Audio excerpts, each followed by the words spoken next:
12ই মে শুভ বুদ্ধ পূর্ণিমা। এই দিনকে একটা রেমেডি আমি তোমাদেরকে বলে দিচ্ছি পড়াশোনায় মনোযোগিতা বাড়ানোর জন্য। সকালবেলা ঘুম থেকে উঠে বাচ্চার বাবা অথবা মা যে কোনো একজন করতে পারবে। পরিষ্কার জামা কাপড় পরে নিয়ে সরস্বতীর মূর্তির সামনে বসে অথবা ফটোর সামনে বসে একটা সাদা পৃষ্ঠা নেবে এবং একটা সবুজ কালির পেন নেবে, একটা স্টার আঁকবে তার মধ্যে কাগজে।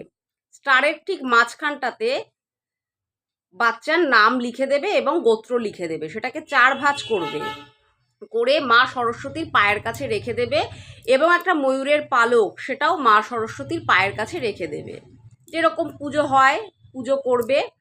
পুরো পূর্ণিমা ওটা মা সরস্বতীর পায়ের কাছে থাকবে।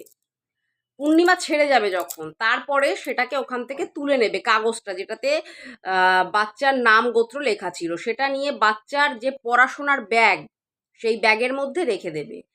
আর যে ময়ূরের পালকটা ছিল সেটা ঠাকুরের আসনেই ওরকম থাকবে। দেখবে আস্তে আস্তে বাচ্চার অমনোযোগিতা কমবে, ঠিক আছে, পড়াশোনায় মনোযোগ বাড়বে। অবশ্যই তোমরা করো, উপকার পাবে।